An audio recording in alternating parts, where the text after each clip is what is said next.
Kalian tahu nggak sih, jauh sebelum algoritma YouTube atau platform streaming hari ini dikuasai sama tontonan bocil-bocil model Cocomelon yang visualnya serba cerah, transisinya terlalu cepat, dan lagunya repetitif, anak-anak generasi 90-an itu punya standar tontonan sore yang jauh berbeda. Jadi dulu, tepatnya pada tanggal 5 September di tahun 1992, ada satu series animasi yang pertama kali mengudara di TV Amerika dan langsung merusak seluruh pakem industri kartun pada saat itu. Judulnya adalah Batman The Animated Series, atau yang sering disingkat sebagai BTAS. Bisa dibilang animasi ini tuh sangat-sangat revolusioner banget pada zamannya. Kenapa? Karena situasi di industri animasi TV di era 70-an hingga akhir 80-an itu tuh ya bisa dibilang kartun pahlawan super punya formulasi yang sangat ketat, kaku, dan cenderung membosankan karena target utamanya adalah anak-anak yang pulang sekolah atau nonton TV di Sabtu pagi. Jadi stasiun TV itu memberlakukan sensor yang luar biasa ketat. Bahkan karakter Batman sendiri itu sempat lama terjebak dengan citra lucu dan komedi karena era live action versi Adam West dari tahun 1960-an. Batman diidentikan dengan kostum kain abu-abu biru yang cukup terang dan bertarung di siang bolong. Dan setiap kali ada aksi mukul, layar televisi akan munculin efek tulisan komik kayak gini nih.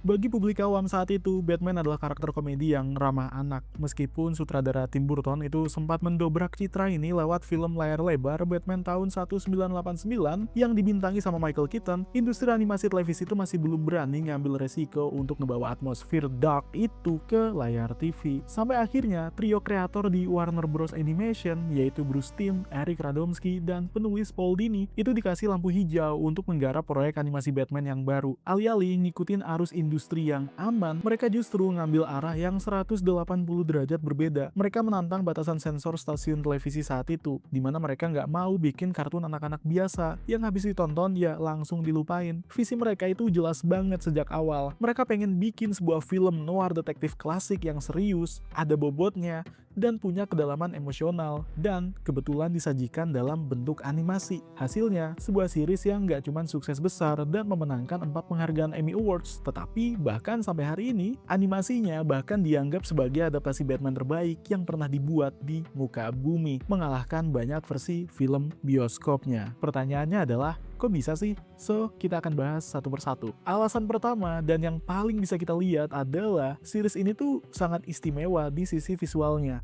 Karena Gotham City ya dalam series ini punya atmosfer yang sangat khas, yaitu kelihatan kelam dan dark banget. Namun di saat yang sama juga kelihatan anggun. Nah, keunikan visual ini tuh nggak lahir secara kebetulan, melainkan dari sebuah keputusan teknis yang tergolong sangat berani dan cukup eksperimental di masanya. Jadi gini, dalam industri animasi tradisional selama berpuluh-puluh tahun, ada aturan sederhana yang standar lah istilahnya. Jadi, ada yang namanya background artist. Nah, background artist ini itu akan menggambar sketsa garis menggunakan tinta hitam kan di atas lembar kertas putih. Lalu, setelah sketsanya selesai, mereka akan mewarnai latar belakang tersebut dengan cat atau cat air gitu, yang biasanya pakai warna-warna yang relatif terang agar karakter utamanya itu bisa gerak di depannya dan lebih kelihatan jelas sama mata penonton. Tapi Eric Radomski yang bertindak sebagai salah satu produser dan penanggung jawab estetika visual series ini merasa kalau metode konvensional tersebut tuh nggak bakal pernah bisa menangkap esensi asli dari Gotham City.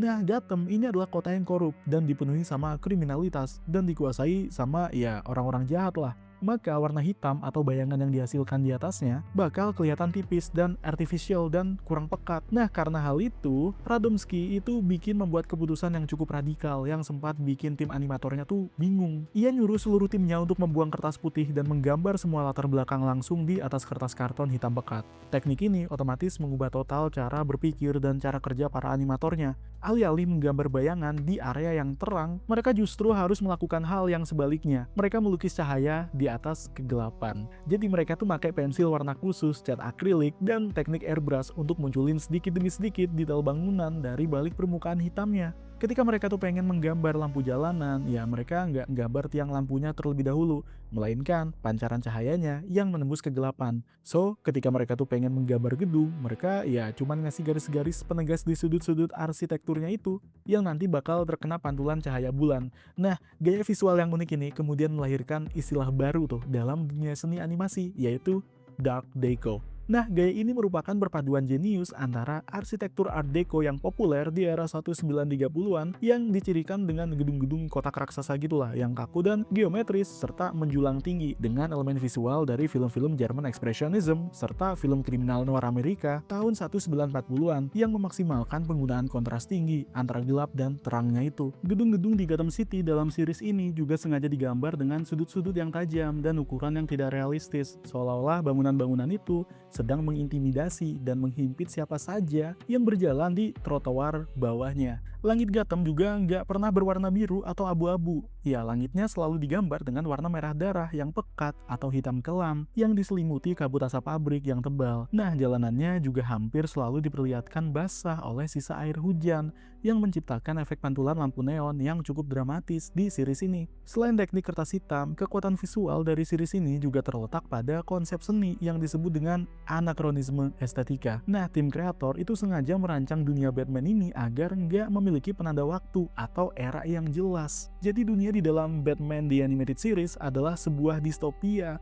di mana masa lalu dan masa depan itu bertabrakan di satu tempat. Coba kita perhatikan lagi teknologinya. Di satu sisi ya, di dalam Batcave, Batman tuh pakai superkomputer canggih dengan layar monokrom besar yang bisa menganalisis data secara digital, melacak sinyal, dan memproses formula kimia yang rumit. Tapi di sisi lain, saat Bruce Wayne itu keluar ke masyarakat sebagai seorang miliarder, teknologi yang digunakan oleh warga Gotham justru terasa seperti kembali ke era Perang Dunia Kedua. Masyarakat di kota ini itu juga nggak menggunakan telepon genggam ya, atau televisi layar datar. Mereka masih nonton TV tabung cembung tuh yang berukuran besar dengan gambar hitam putih. Terus juga ngebaca berita dari koran fisik yang dicetak di atas kertas dan pakai pakaian gaya klasik. Para pria di Gotham itu hampir semuanya pakai setelan jas formal yang lengkap dengan dasi dan topi fedora ala gangster Al Capone. Sementara para wanitanya itu pakai gaun panjang yang gayanya ya kelihatan sangat-sangat retro klasik banget ya kan. Terus mobil-mobil yang melintasi jalanan di Gotham itu juga nggak ada yang berbentuk aerodinamis kayak mobil tahun 90-an. Semua mobil digambar dengan moncong depan yang panjang, bumper besi yang tebal, dan spatbor yang melengkung besar khas mobil tahun 1930-an. Bahkan pihak kepolisian Gotham yaitu GCPD itu nggak berpatroli menggunakan helikopter modern, melainkan menggunakan balon udara raksasa atau blimp yang dilengkapi lampu sorot besar untuk menerangi gang-gang sempit di bawahnya. Keputusan kreatif ini terbukti sangat jenius. Kalau di tahun 1992, Bruce Timm dan timnya itu memilih untuk ngikutin tren teknologi masa itu, misalnya nih dengan bikin Bruce Wayne tuh pakai HP genggam yang model lipat yang tebal gitu ya, atau dengerin musik pakai Walkman, atau pakai baju dengan warna neon yang sempat populer juga di awal 90-an, maka series ini akan terasa sangat jadul, usang, dan ketinggalan zaman banget kalau kita tonton ulang hari ini.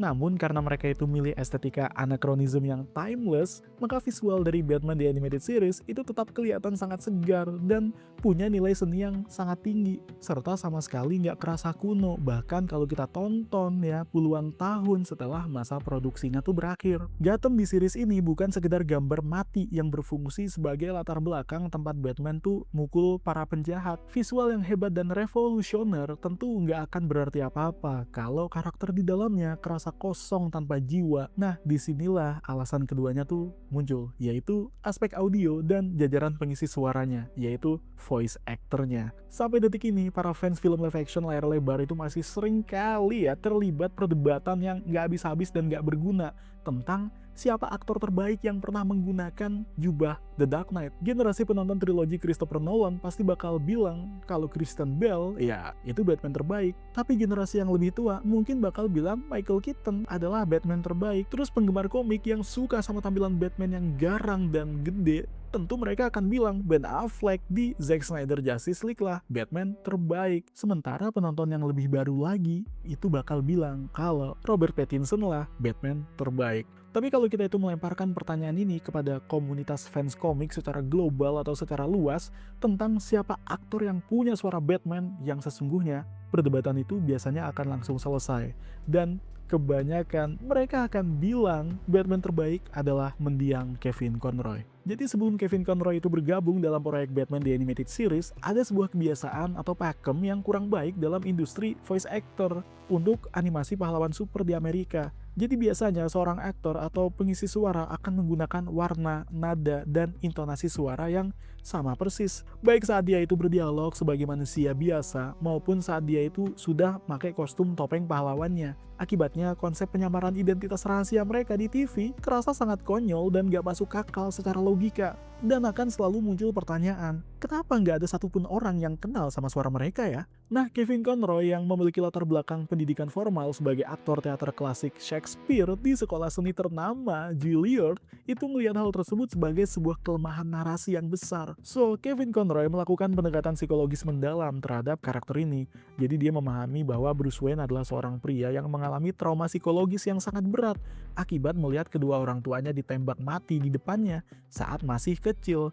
Bagi Conroy, Bruce Wayne dan Batman bukanlah satu orang yang sedang menyamar, melainkan dua kepribadian yang terpisah yang lahir dari satu jiwa yang terluka. Berdasarkan analisis psikologi itu, Conroy itu bikin sebuah inovasi yang kemudian jadi standar baku dan blueprint bagi seluruh aktor pemeran Batman di era modern setelahnya. Ia menciptakan dua warna suara yang benar-benar berbeda untuk satu karakter. Saat bertransformasi jadi Bruce Wayne di depan publik atau media massa Gotham, Conroy itu pakai warna suara yang berada di oktav agak tinggi, terdengar ringan, santai, dan penuh senyuman, serta ramah. Dan ya, Bruce Wayne memancarkan pesona karismatik khas ala seorang miliarder playboy yang nggak punya beban pikiran di hidupnya. Suara Bruce Wayne ini adalah sebuah topeng, sebuah acting yang sengaja dilakukan agar masyarakat nggak pernah curiga bahwa pria kayak ini adalah seorang vigilante jalanan. Namun begitu Bruce Wayne itu melangkah masuk ke dalam kegelapan di Batcave dan pakai topeng Batman-nya, warna suaranya seketika berubah drastis. Conroy menurunkan oktav suaranya jadi sangat rendah, berat, kering, dan dingin,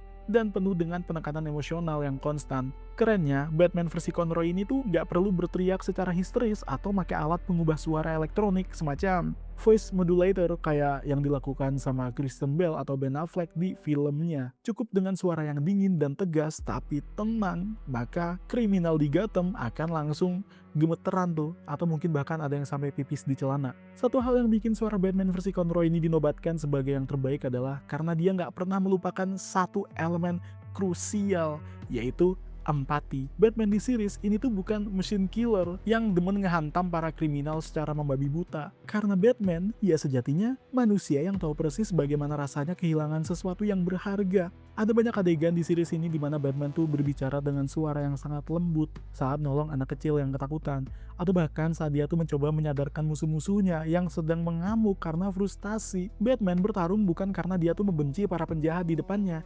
melainkan karena dia sangat mencintai kota Gotham dan gak mau ada anak lain yang harus mengalami nasib buruk kehilangan orang tua seperti dirinya. Dan kalau ada yang bilang cuma Naruto yang bisa ngelakuin ceramah no jutsu, kalian keliru. Batman versi Kevin Conroy sudah melakukannya bertahun-tahun sebelumnya. Tentu saja nggak cuman Kevin Conroy yang bisa jadi Batman yang beneran Batman, karena kita tahu Batman itu selalu punya yang namanya musuh utama, yaitu Joker. Nah, Mark Hamill itu ngisi suara Joker. Bagi publik di awal tahun 90-an, kalau kita nyebut nama Mark Hamill itu sudah sangat melekat memerankan tokoh Luke Skywalker dari franchise-nya Star Wars, di mana dia adalah seorang pahlawan dan Jedi penyelamat galaksi. So, ketika Warner Bros mengumumkan kalau Mark Hamill akan ngisi suara karakter orang psikopat yang cukup gila yang rambutnya hijau itu yang jadi musuh bebuyutannya Batman, banyak orang yang meragukan keputusan tersebut dan menganggapnya sebagai sebuah gambling casting yang terlalu beresiko. Namun, Mark Hamill berhasil membungkam semua keraguan tersebut sejak dia melakukan rekaman di ruang studio.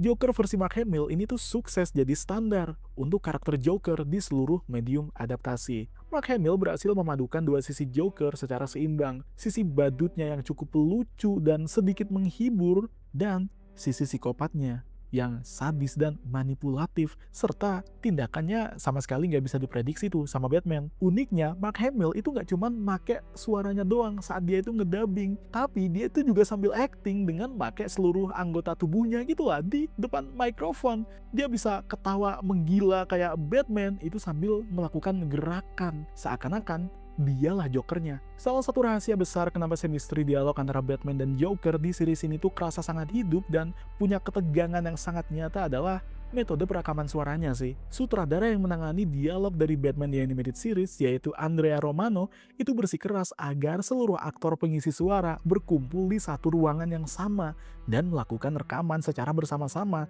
layaknya pertunjukan teater radio kuno. Ketika adegan Batman lagi berdebat atau bertarung dengan Joker, Kevin Conroy dan Mark Hamill itu benar-benar berdiri berhadapan, saling natap mata satu sama lain, dan saling merespon intonasi suara lawan mainnya secara langsung. Jadi ngedabingnya tuh secara real time. Dinamika organik antara Batman yang kelihatan stoik gitu kan, yang berhadapan langsung dengan Joker yang terlihat ekspresif dan gila, serta meledak-ledak ala Mark Hamill itu menciptakan salah satu gaya rivalitas terbaik dan paling legend dalam industri sejarah pertelevisian modern. Kita juga nggak boleh melupakan faktor krusial lainnya di sektor audio yang memberikan bobot emosional setara film layar lebar dari film ini, yaitu musik scoringnya, yang ini digubah sama mendiang Shirley Walker. Jadi di saat sebagian besar series kartun TV tahun 90-an tuh pakai musik background murah ya, hasil synthesizer elektronik yang diulang-ulang di setiap episodenya, Shirley Walker itu bikin terobosan besar. Ia bersikeras pakai orkestra full dengan instrumen musik asli untuk setiap episode yang diproduksi. Walker bahkan nulis tema musik yang berbeda-beda untuk setiap penjahat di Gotham. Joker punya musik bertema sirkus, Catwoman punya alunan musik gesekan biola, terus Mr. Freeze punya musik yang agak melambat gitulah. Dan iya, musik gubahan Walker itu ngasih dimensi kedalaman emosional di dalam series ini. Selain keunggulan di sektor visual yang gelap dan audio yang bener-bener megah, kekuatan utama yang paling fundamental dari Batman di Animated Series itu terletak pada kualitas penulisan skenarionya. Jadi penulis utamanya yaitu Paul Dini bersama timnya itu nggak pernah memperlakukan musuh-musuh Batman sebagai sekedar penjahat mingguan yang konyol, yang motifnya klise kayak ingin menguasai dunia lah, ingin merusak kota tanpa alasan lah, atau cuma ngerampok bank lah karena mereka ya serakah aja. Di dalam dunia series ini, para villain atau musuh Batman itu ditulis sebagai karakter yang punya background yang sangat manusiawi, punya trauma masa lalu, konflik batin, dan motif tindakan yang sangat masuk akal secara psikologis. Jadi mereka itu nggak dilahirkan sebagai orang jahat secara default. Mereka adalah jiwa-jiwa yang rusak akibat ketidakadilan di lingkungan, keserakahan korporat, atau gangguan kesehatan mental yang nggak tertangani.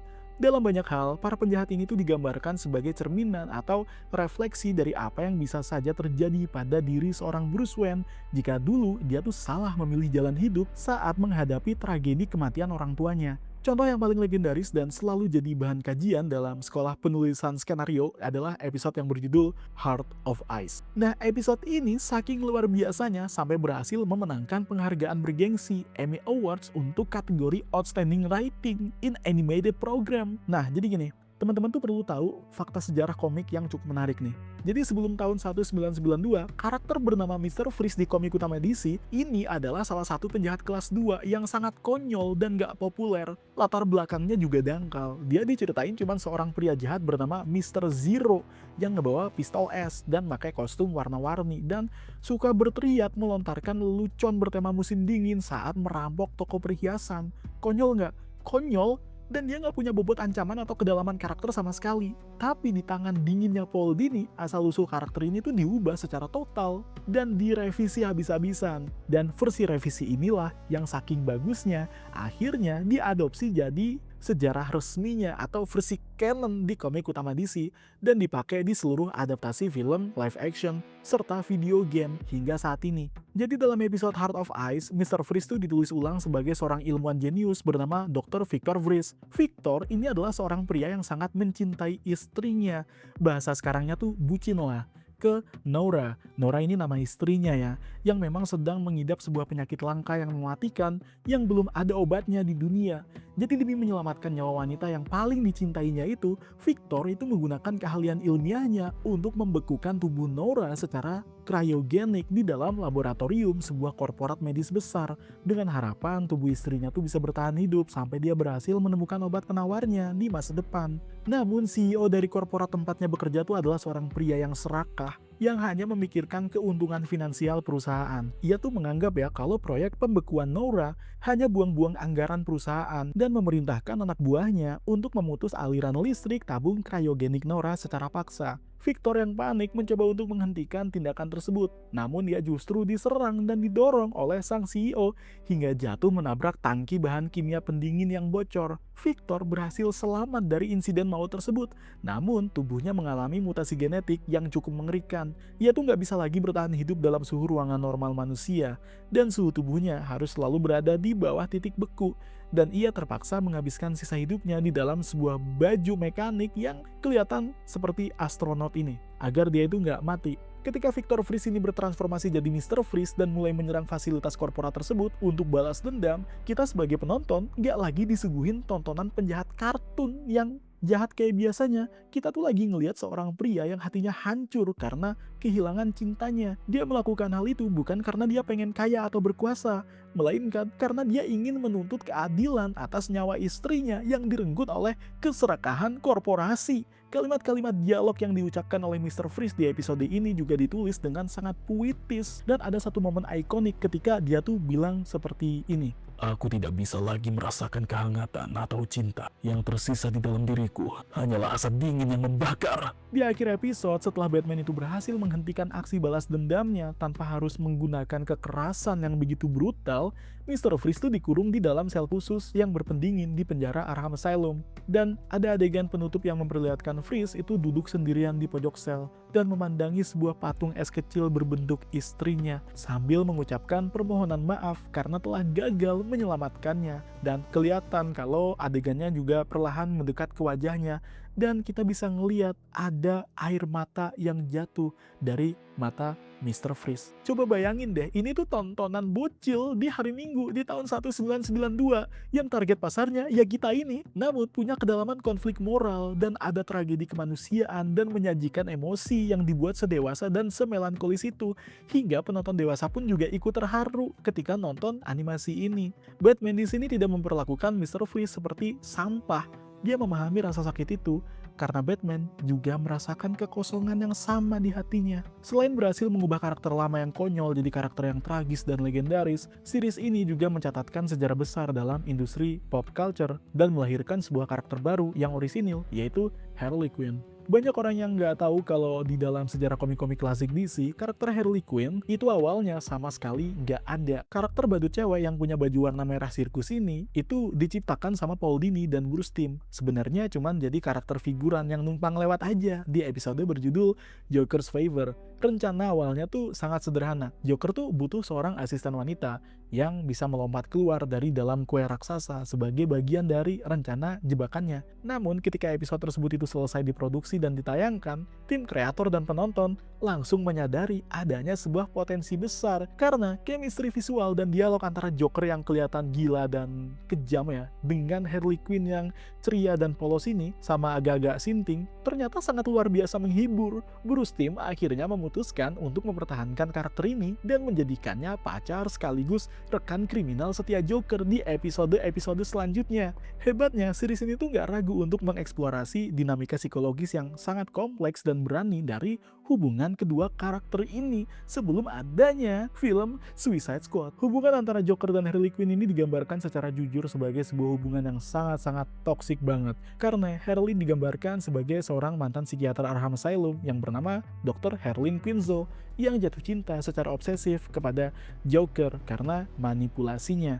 Sementara Joker ini berulang kali memanfaatkan kesetiaan Harley, memanipulasinya, dan seringkali membuangnya ketika rencana kriminalnya ini gagal. Keberanian series ini untuk menampilkan isu psikologis yang berat seperti Stockholm Syndrome dan ketergantungan emosional yang gak sehat di dalam sebuah animasi TV adalah sesuatu yang sangat langka di masanya. Bahkan, jarang bisa dieksekusi dengan baik oleh film-film live action layar lebar modern zaman sekarang. Karakter Harley Quinn saking dicintainya oleh para fans, akhirnya secara resmi diangkat masuk ke dalam canon komik DC Comic.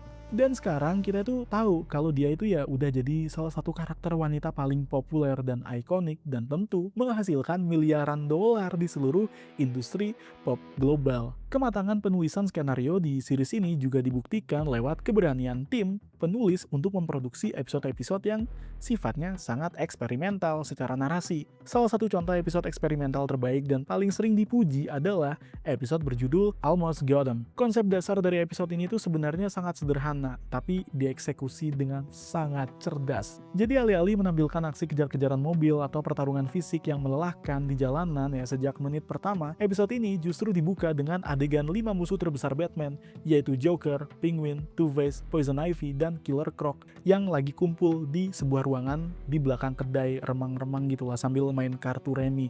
Ini kayak di openingnya game Lego Batman yang pertama. Di sela-sela giliran mereka membuang kartu, atmosfer persaingan di antara mereka itu mulai muncul.